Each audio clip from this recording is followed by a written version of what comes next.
always calling Evangelist Ebuka Obi. I'm sorry.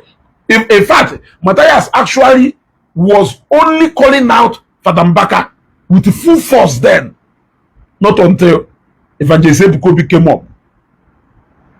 Yes, we caution Matthias against calling the name of his father anyhow. Desist.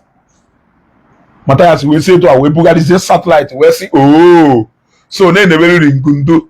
It never all right. Now, let me shock Akozion. Let me shock Akozion. Akozion not here. Let me shock Akozion. And let me shock all of you.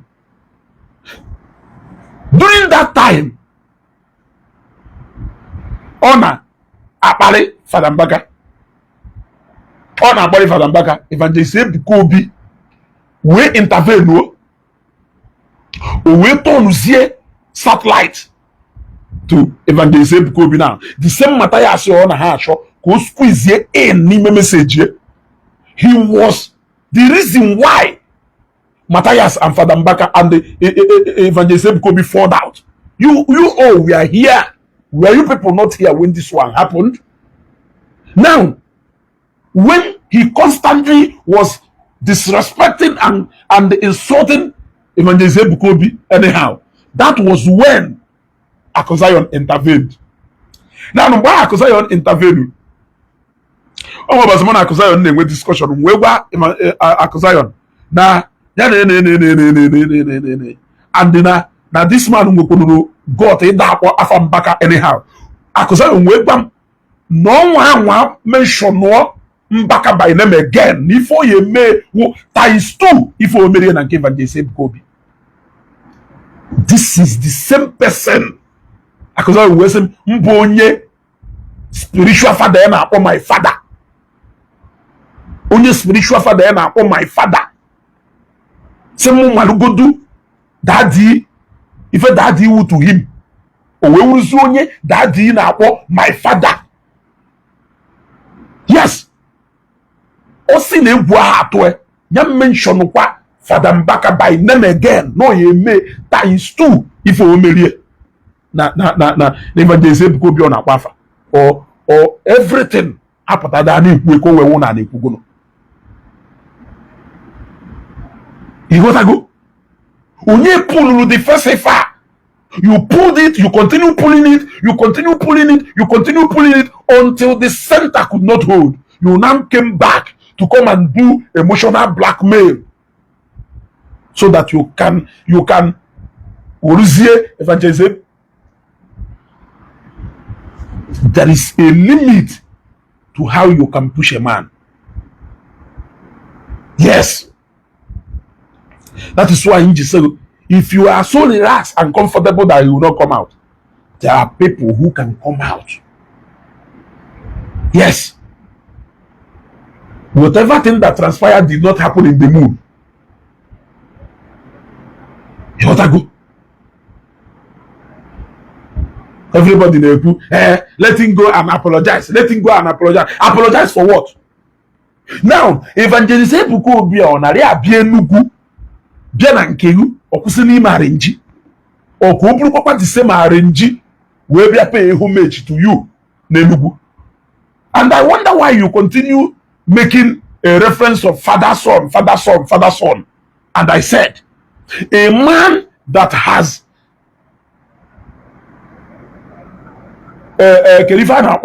disowned his son, because the moment you told this person to stop mentioning your name, the moment remove all my photos from anything that had to do with you, stop mentioning my name, that was the day you disowned him as a son. That was the day, without any provocation. Without any provocation. It wasn't because of video email. You even came to start to tell us, Evangelist Ebuka Obi, one of the coordinators. I challenge anybody that will prove me wrong, that there was ever, any time, Evangelist Ebuka Obi a coordinator on adoration, I challenge any adorer to prove me wrong. Prove me wrong by showing me a proof that showed that there was ever a time Evangelist Ebuka Obi was an active member of Adoration Ministry. I challenge you. Tell me the time. Tell me when Evangelist Ebuka Obi have ever been a coordinator. Tell me. He came and a Sunday coordinator sober. And a Sunday coordinator sober. When was the first time Evangelist Ebuka Obi and the Father Mbaka had a physical contact? It was in 2017. It was in 2017. 2009, 2010, 2011, 2012, 2013, 2014, 2015, 2016, 2017. 9 years after the Zion ministry, Evangelist Ebuka Obi, Okawu coordinator mgbe ahụ.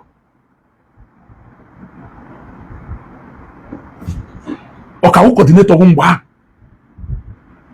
Even 9 years after Obidogoro ịrụ ọnụ ministry nke Okawu your coordinator then. Why running Zion ministry? He's still a coordinator in your own adoration ground. Eh? Let somebody anywhere prove to me that there was ever a time Evangelist Ebuka Obi a coordinator in Adoration Lagos. Tell me. Or when was he ever an active member of Adoration Ministry? Tell me. Or we fall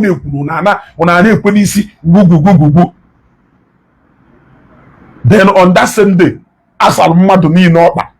See the what I video about Almadu ni, you are spiritually qualified. See the what video about Almadu Ebuka, we thank God for what you are to us. Ebuka, thank God for what you are to us. And what could be the reason for constantly telling him, be strong, do not fear? What could be the reason? Evangelist Engineer Shooks, it's a Lagos branch. Be bold enough to tell me that from so year to so year, that Evangelist Ebuka Obi was ever a coordinator in Zion. I mean, in adoration. He said, yes, Lagos branch. Because now that you know, coordinator in Lagos branch. I challenge you, here. Now, I say, give me a proof. Tell me an event where he was giving a situational report. He was ever collecting, maybe offering and handing over or whatever thing. He has ever attended a coordinator meeting with any coordinator of adoration anywhere. Prove me wrong. Prove me wrong. You cannot prove me wrong because you know all those things were lies when they speculate all along. If anything, Evangelist Ebuka Obi adopted him as a father.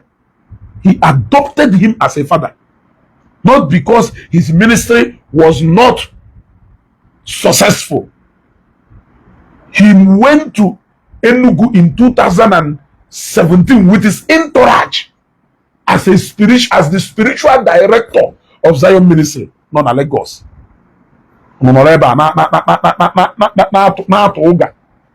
At that level, the man will do so proud to put your pictures everywhere. It now became an advantage. Yeah? Can you even prompt to put those pictures? Was it instruction from the bishop? Was it because somebody you humiliated so much came to Zion? Yeah? Came to Zion.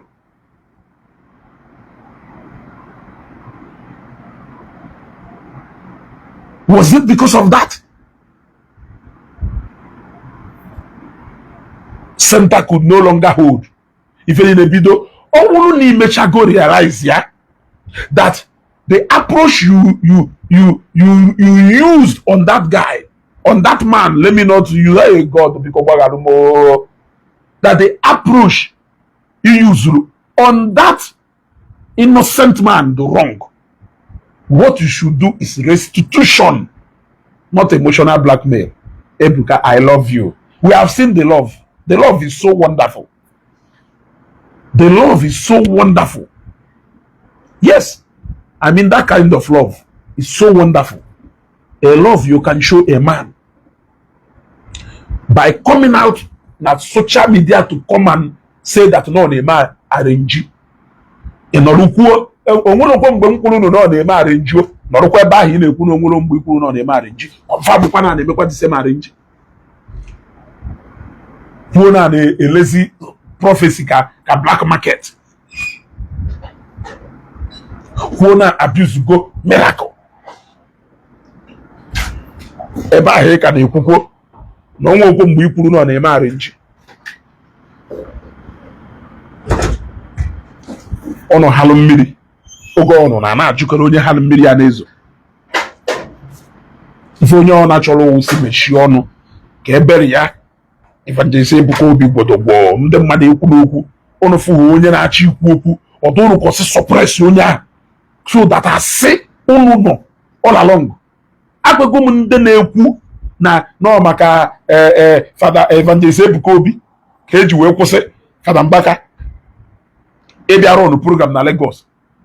I gave you fact. Come and contest it with fact. Come and contest it with fact. Yeah? Namo say no Bishop Okoje. No Bishop Okoje. Wunya banolo Father Mbaka. Maybe my program na Lagos. Yes. No nya banolo ye. Maybe my program na Lagos. That the bishop that had problem with Evangelist Ebuka Obi then was Bishop Adewale Martins. I said it clearly. So these are facts subject for verification. You go and verify, then you come back and talk again. And I said, now the reason Patalu Bishop Okoje is because of charismatic conference that he was a guest speaker to. He came to Lagos for that for that event. That was the last time Obia Lagos. And he was the last speaker that spoke at that particular program. Disturbolo, the harvest, church in the next day. And the bishop gave out that order. You are telling me not because none are fighting for Evangelist Ebuka Obi. Yeah? None are fighting for Evangelist Ebuka Obi. That was why. A man that loves you unconditionally. A man that loves you so much. A man of for all the I can tell you that Evangelist Ebuka Obi love. I don't think you can ever find anybody love you genuinely. Carry that man in a shock. I have said it before. What do you think Evangelist Ebuka Obi will lose if you decide to fight you word to word, even action to action? No nation. What can you do to him? Nothing. There's nothing you can do to him. There is no place your leg can carry you to that his leg cannot carry him to. Yes. Oh yes. Oh yes. Oh yes. Yes. I said it. He can decide to mount his altar and respond to you. If Matthias can respond to you and call you names and you have not done anything to Matthias, if a small he heard the light of Africa of yesterday, can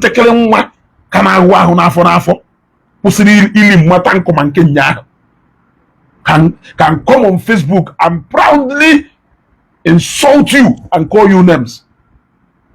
and he's still alive, walking about free, and nothing has happened to him. You are now believing that Ngangano and Ntentenyi took Evangelist Ebuka Obi can respond to you and call you names, and heaven will begin to fall. Respect, loyalty.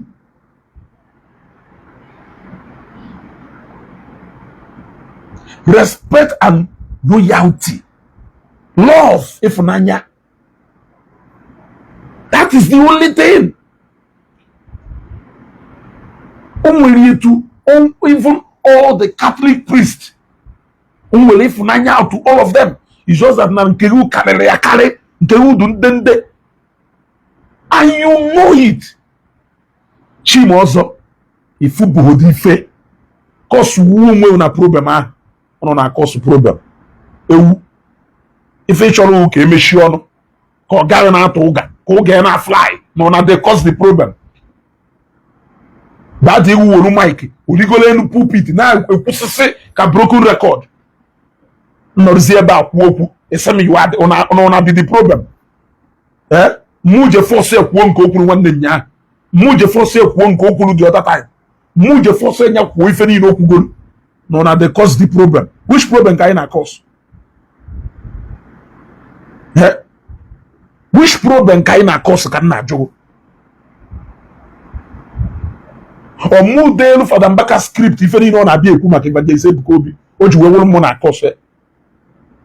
Or move there the adorers ni na bia insult here. Or move there line of insult ha na bia insult here. Or move there here. Oh, ntunsi akọsọ ya because na bia dibon kwase ono na asigide, because no na emo no sigide ya ase ona cho ka agara inwe anybody ya bia who anything about ase aho osigidoriye, then eventually somebody abia kwuye abi. That is the only way osi we will na cause the problem. One day, and I have even come to understand that Evangelist Ebuka Obi even also not responding to him, but even that is even beyond what eyes can see. I am seeing spiritual instruction. I'm seeing an instruction he cannot contest with. Because I mean, if it is me, Evangelist Chukwu Mwanya bi Ifeanyi, the same evangelist in Aza, Evangelist Ebuka Obi Naza, go na wobo. Yes, Ekwetaram Father Mbaka is not my mate. Evangelist Ebuka Obi is your mate. And I will want you to prove to me how he is your mate. Evangelist in a comment section, Abia Kono. That one, na evangelist. Eh? Eh? Abi, Oga Mbaka is his mentor and his godfather. Okay, let us even agree that Father Mbaka is his mentor and his godfather. If Oga mentor and godfather nke Edo State, ka agwara ya na oya bịazi Edo State again. Okwa ifu he? Okwa inu he? Eh? If Oga governor of Edo State, si we onye wu mentor ye and the godfather, no ya bịazi Edo State again. Inu he? Inu ka Amaechi, ka Nwike, Amaechi wu godfather and mentor Nwike. If ka Nwike si we ya teachers cha Amaechi ane kapu kuru mmiri shebe. If he? He? Mgbe Chris Ubaha melu ngige governor, ha wuru godfather, wuru mentor. If ka ngige si we kuru mmiri shebe ya, ti ha gbogbo tiri sicha ha. If now we are assuming no mentor and the godfather. Ikiwe got on and nyanwa actual how another comment. They comment here and I'm for the comment here as I use but respect or them priest of God and your elders. Stop all this insult. Chibo bioso asapango ndo or then ukwageba if live Oden bukwa ye ba he flefu. I oden wulo onwe. I oden wulo onwe. Nya yiri akwa ha eji wee nye ya oden. Ọ pụọ n'ilo fu dimkpa doka Evangelist Ebuka Obi. Nya je egwu ya aka n'anya. Nya yiri akwa ha eji wee mee ya oden. Ọ pụọ n'ilo fu dimkpa doka Evangelist Ebuka Obi. Nya je kwu ya ebe ọ nọ. Je egwu ya aka n'anya ma o je kwa ya aka ma o je nwu ya ọgụ. Because not ordained. A man or call you respect and aquacha or we joku Matthias Jibbe need ordained.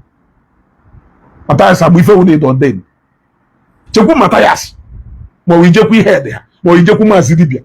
Ira quacha, Ijoku need ordained. Go 2 by 2 pure wise. Yeah. The only problem one and woke to no ya sagari goku. Ina bagari ne we e to no ga to just choga mananke to riba so the highest one. The highest one. Ugo John is if you need a radical Christian like Ezugo. You need a radical Christian like Ezugo, a very radical one.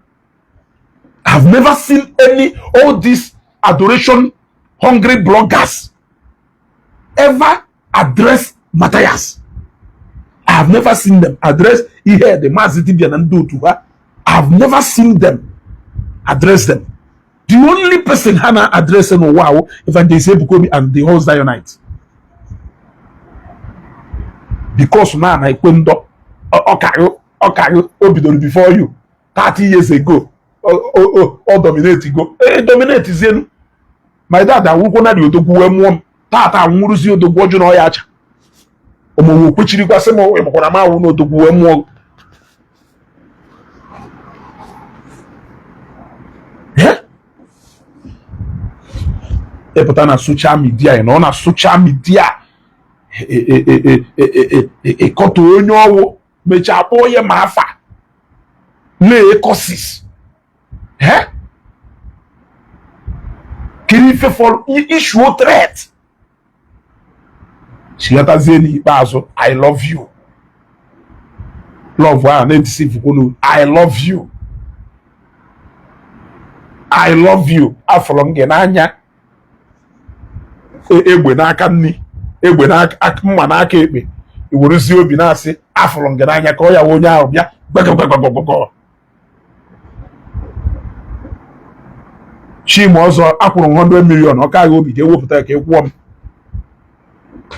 akwụrụ 100 million so ọ kaghị obi ga-ewepụta daalụ Chinyere Jo ha na-atụ Matthias na ndị otu ha egwu the only place maka na ịma na ịgwa Matthias 10 ọ gwa 100 it is only Zion suppress nwụrụ Matthias Akụ Zion let me call Akụ Zion no Zion no Akụ Zion wa Akụ Zion nwunye suppress nwụrụ Matthias ndị ọzọ niile ewu coward Matthias kwu okwu ha ncha niile anakpụsi ya jezo they have even started patronizing him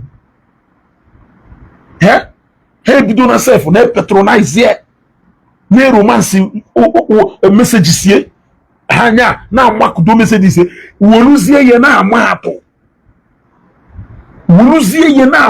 ejizi Matthias amato imagine.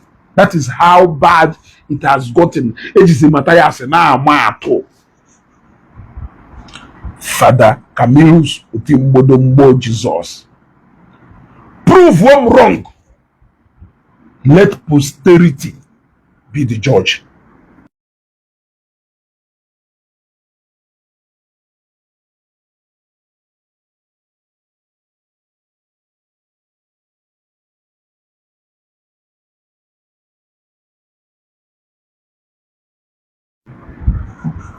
Yeah?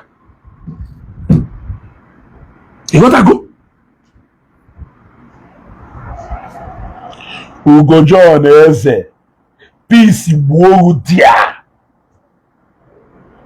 Peace buoru dia. Peace buoru. Peace buoru dia. It's na peace. The only piece in Cholo, Cassia, this is Sugarade for with a Marotaho. Father, you will microphone, you go in water, no let that man cut us some mud. Eh? Onyo, but as you walk, it's Sonia, Hekunoku, no waiver. You will look at the same energy. Ije kwoku jekwa gonya jekwa na comment section say Father biko ozugozienu if I do too much okwu hapu haye odunde bloggers here na ehizikwa na the latest one ka ha buru maputa ozugbo ha maputakwa ha fukwa na akụkwa nke ahụ hands down. Ben Angel, I'm about to run mad. I'm mad microphone legal 45 minutes into the adoration program, I know. And I come back Evangelist Ebuka Obi. You will problem about that. No problem about that. You were enjoying it. You know, right on. Well, yeah, I quite know. On our tone, man, then follow life on our tone. 45 to 50 minutes, if not up to 1 hour. But memorable program. Why this guy again? If this guy so say bono na mother ho child of God wo na put this bunk as say favor on Maramata say it even had to take Evangelist Ebuka Obi to stop to caution Matthias from insulting Father Mbaka. And that Zion had to take a step further by stopping him to even mention that name. That was where he named him Elijah Enugu. That was how Matthias named him Elijah Enugu and named Evangelist Ebuka Obi one baby virgin.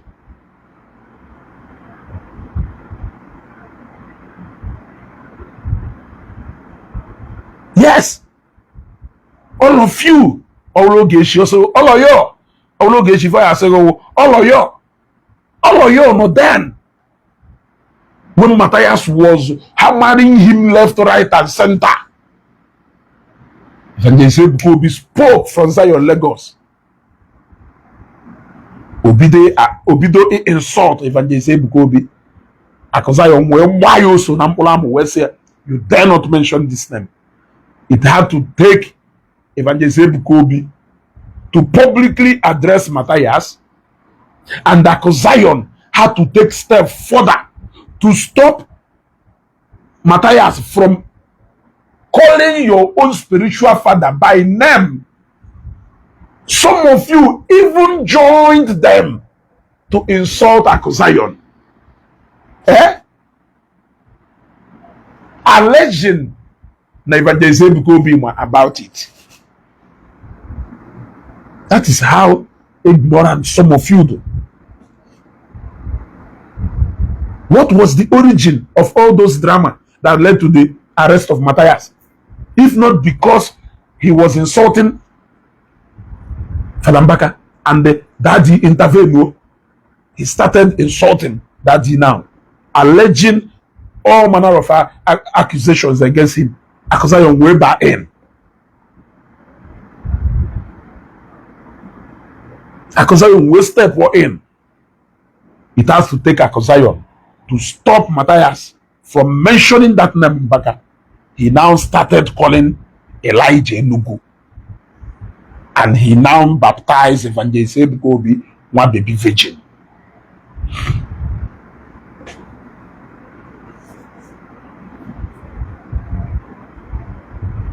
It happened before us here.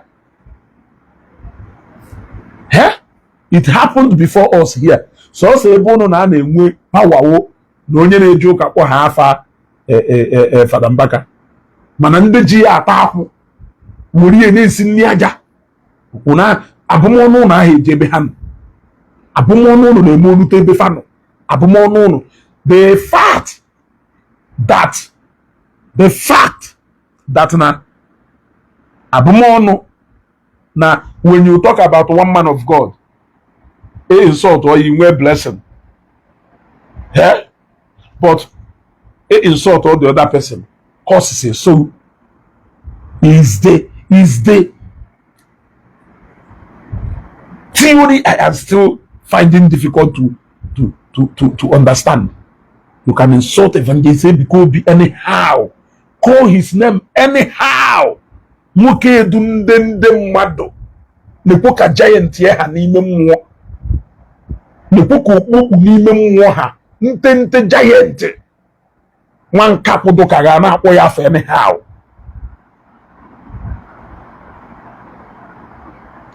Mana akpọzie Father Mbaka, ichetala anyị na-eyiwere ya akwa ọcha na ya suppose ịda akpọ ya afọ anyhow.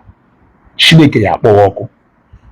So quick one, Father Camillus, having said all this, it's now left for you to come out and address this issue. It is clear that the AG microphone wee nọrọ n'elu ọta wee ghee mgbomgbasị wee twist everything upside down. You want to go? We twist the narrative upside down, or emotional blackmail, we share, and that faro na one name okay, we consider when in the other way around, it was something else that happened. So go call the Rebbe ba, Ejune Abia ba, Onyadoba, Ndeni Gwenando Wama. You gotta go. Onwe need, you gotta go. Onwe need na. Now you dig up something to back it up. There are people who can still go ahead and do that. People are FIFA. Yes. People are FIFA. Ichumicha mwado. Chufucha mwado. Ikekwishe n'onyaho ya anwụ. Onyaho anwụ hozi. You will now come back to come and play mind and the emotional game over something you know, and the people believe for this thing. Who says that Wopu picture or Wopu anything was an issue? What led to you saying that? What led to you saying that? Was it the same thing that made you not to pick up your calls? Was it the same thing that established the communication between somebody and the Father Camillus? What was that establishment of that contact all about? What was the message that was passed to him to pass to you? Did you not receive that message? If you did not receive that message, how were you sure that when Father Camillus calls somebody claim money or he pick, that he will pick up his call? I'm asking. Yeah? And why? Ojuwewo that he immediately Father Camillus called, he issued an instruction from you for somebody who has been fighting for you when you were far away in monastery. Let heaven be the judge. Let heaven be the judge. I'm going to announce the time for tomorrow's program, but I will do that tomorrow. You want to go? Come away as any time. A 20 time program in Kechi. Ndị Adoration bloggers mastadu itim pataka ka unu niile wu ignoramus ka unu niile wu nwere ife unu ma nke kpọrọ onwe press gono pụtakpọghepụ ọnụ unu ehusisi rubbish, only massaging ego of a man, massaging Father Mbaka awonka, Father Mbaka awonka, Father Mbaka awonka. Who cares if I to you? I care about if Evangelist Ebuka Obi to me. I have great respect for Father Mbaka, if not for anything, because he's a Catholic priest.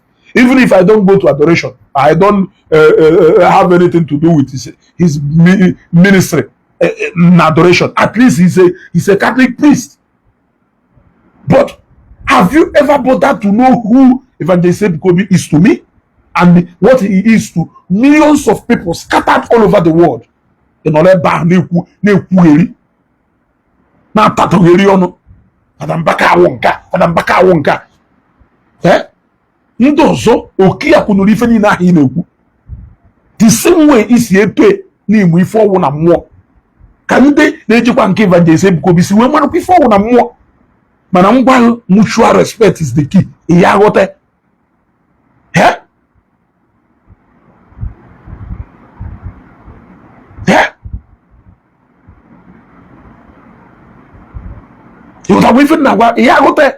You are trying so much to tell me what your father means to me, to you. What my own father means to me. Is your father my father? Is my father your father? It's a question you should ask yourself. Every day, put in asking na papa go wonka. Mpu against your father, but here they talk about my own father. Yeah, it's not easy to become a priest. Who cares? A force will go a priest. Now, it's not easy to become a priest. No matter the Jen and Father Mbaka because no a priest. Father Emeka non a parish. We hear Jeven and K. You know who really? Yeah.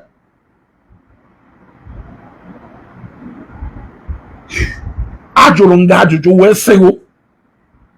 Father Emeka na Father John no na parish. Ihe Jeven and K ha. Kerifi je happen newi happen Ebonyi State. Ba moto biara na nke that only Reverend Father no na Enugu. Or na ho Reverend Father no na parish ebe o no because not a priest call. Ebi mu ife. His Father Mbaka is an ordained priest. Maka no priest ki iji Ebonyi State wele eje na nke. If iji wele eje na nke because of if n'ime Evangelist Ebuka Obi. If you no possess if they do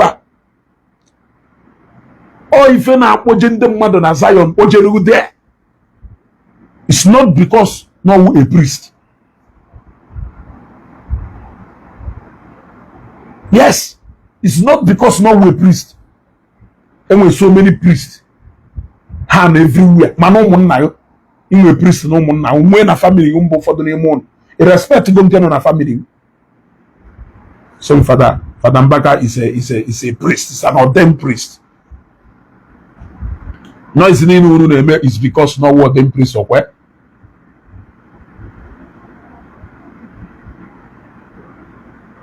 Yeah.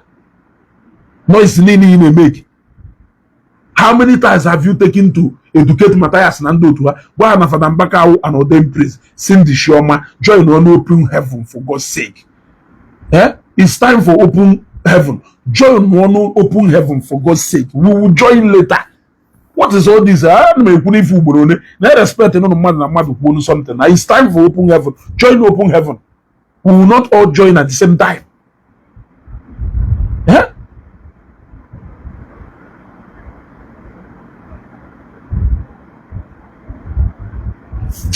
Yeah?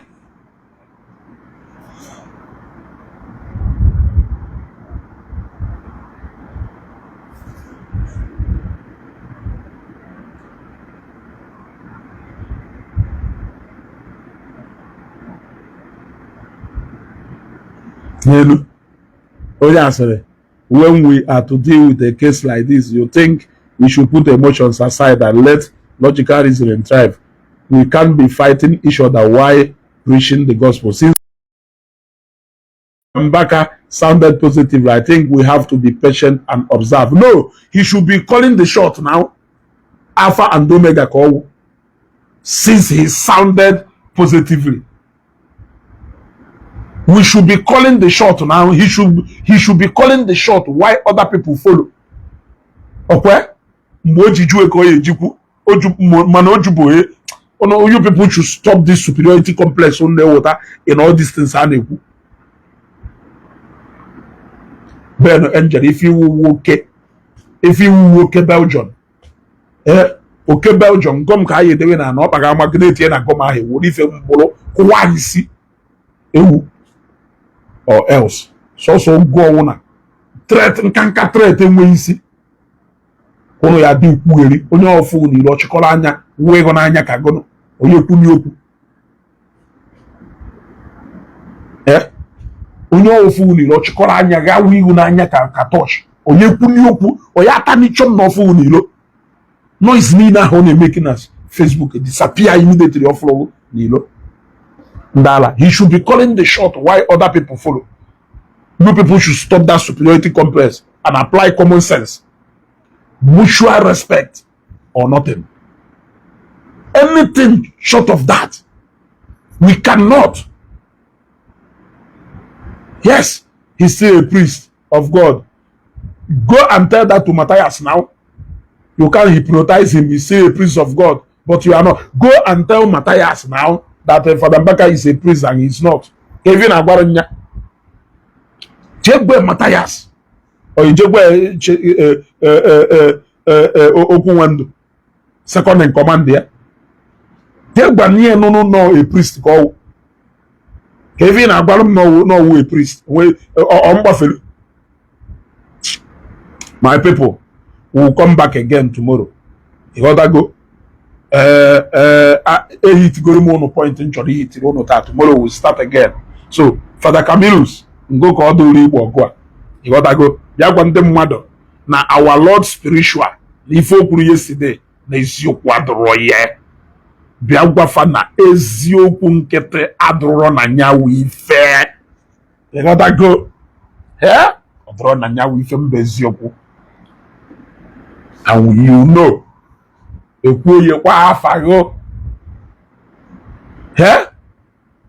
Father Mbaka, go and ask him forgiveness for what? What was the crime of Evangelist Ebuka Obi that made him to issue a command that those pictures should be taken down? What was his crime? Yes. What was his crime? I am asking. Can you even crime here? Somebody that was everywhere calling your names. Somebody who's so loyal to you to the core. Is it a crime? Does it mean that because Nathan or Peter be down, that Peter B cannot go any other places? Is he not an Igbo man? Is he not an Igbo man and a statesman? If you are doing politics, does it mean that every other person more even you are even upset over something you know nothing about? Yeah? Something you don't have any information clue to. That was why you threw away all the love and affection a supposed son of yours have for you. You threw it away because na here I hear bend the bend. A twisting the narrative. Anyway, point made. Tomorrow is another day. Actually, I will release the time for the program because I still have some things to share with you. What could be the reason for all those lies? As an Evangelist Ebuka Obi, coordinator Subjalo, he was a coordinator of Lagos branch. When? How? Where? Huh? Can you also claim that you don't know that Evangelist Ebuka Obi coordinator na adoration anytime? There was never. You know that there was never. Your first physical contact with Evangelist Ebuka Obi was in 2017, almost 9 years after 7 minutes. Yeah? By that time, Kerifa to Zion Ta Adubohe, the first Efe Ejugo, overflow Ejugo.